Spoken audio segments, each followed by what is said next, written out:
Eu trago dentro do meu coração um sonho que parece ter se tornado cada vez mais em vão, por causa da veemência doentia que contaminou a nossa cultura cristã, o que acabou convertendo este sonho em uma utopia tão volátil. Quão doentia tem sido a compulsão aleatória que muitos cristãos têm vivido. Os formadores de ideias estão aí arregimentando seu corporativismo sincrético, extremamente herético, pouco se importando com a hegemonia do Evangelho. E como dizia Edmund Burke, o mal sempre triunfa quando os bons se calam. Obviamente não são todos, mas infelizmente quantos preletores que eram ilibados estão se vendendo por uma ânsia de poder, de ostentação, fazendo-o a tal ponto que promiscuíram a sua idoneidade, tornando-se pessoas réprobas. Mas voltando a este meu sonho volátil, eu sonho que a igreja volte a ser apenas uma simples igreja, tão simples como simples é o seu verdadeiro dono. Eu vou dar asas à minha imaginação e trazer para essa minha reflexão a história de uma pessoa que de repente foi convidada a pregar em uma determinada igreja muito suntuosa. Depois de assistir e de ouvir um longo período de louvor, como também uma peça teatral muito ostentosa, muito bem elaborada, a encenação maravilhosa do grupo de coreografia, de danças, enfim. Depois que foram feitas várias homenagens a homens políticos de suma importância, quando já ia se avançando as horas, deixando pouquíssimo tempo para a ministração da palavra, o pastor titular, um tanto desconfiado, chama o pregador daquela noite para que tomasse o seu lugar junto ao púlpito. Desconfiado, pois fora pego de surpresa, não sabia quem era aquele anônimo palestrante e como o nome foi parar na sua pauta, quem o teria convidado. E porque mesmo sendo este pastor um líder autocrático, havia uma força incompreensível impelindo-o a convidar esse sujeito de origem semita. E ele falava um tanto contrariado. Gostaria de pedir ao Senhor Yeshua a gentileza de dirigir-se ao altar. Não sabia e muito menos entendia como tudo aquilo estava acontecendo.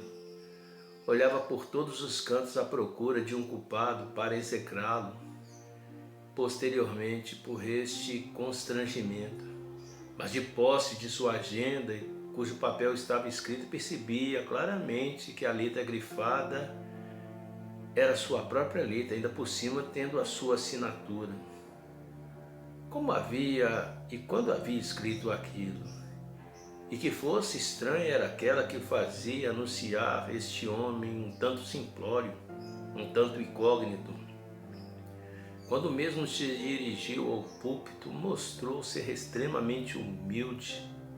Portava um terno simples que literalmente contrastava com o Jorge Armani que o pastor estava usando, assim como também o seu caríssimo relógio importado e anéis de valores infindáveis. Definitivamente aquele homem de nome hebraico era a pessoa errada no lugar errado. Mas ao contrário do que se imagina, quando o desconhecido começou a palestrar, trazia a voz profundamente penetrante, além de ser uma pessoa cheia da autoridade e de conhecimento das Sagradas Escrituras.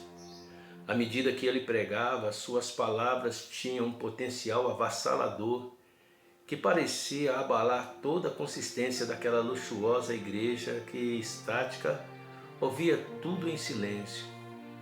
O homem falava sobre a parábola do bom samaritano, orientava a buscar sempre, em primeiro lugar, o reino dos céus, que não ambicionassem os tesouros da terra, mas que ajuntassem tesouros no céu, onde a traça não corrói e não abundam ladrões.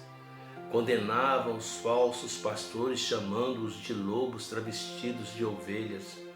E dizia o preleitor de origem hebraica: acautelai-vos dos falsos profetas que vêm a vós travestidos de ovelhas, mas interiormente são lobos devoradores. Este mesmo palestrante questionava o fato de muitos líderes terem trocado suas esposas por mulheres mais novas, mais bonitas e mais interessantes.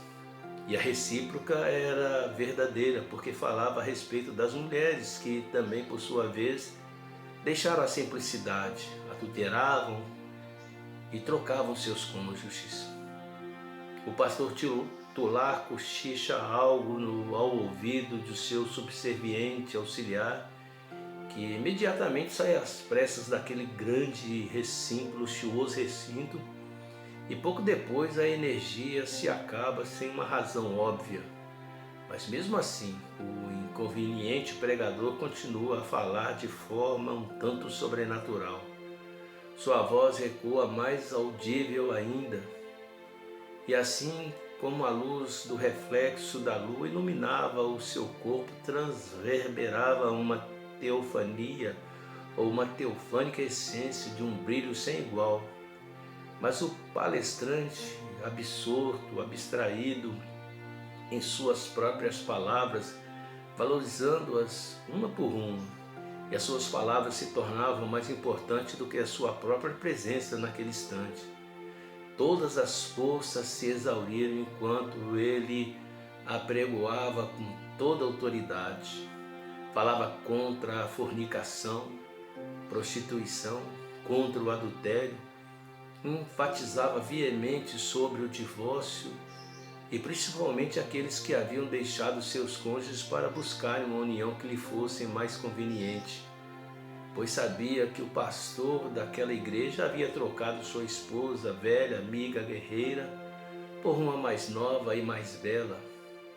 Falava sobre aqueles vendilhões que vendiam suas pregações, assim como também cantores que faziam o mesmo em relação às suas canções, e faziam por quantias exorbitantes,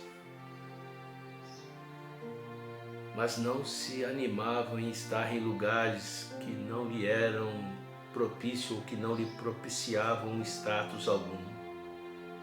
E quando ia declarar que a igreja estava se convertendo em um subterfúgio mercantilista, antropocêntrico, humanista, alguém gritou lá do fundo: crucifica-o outra vez.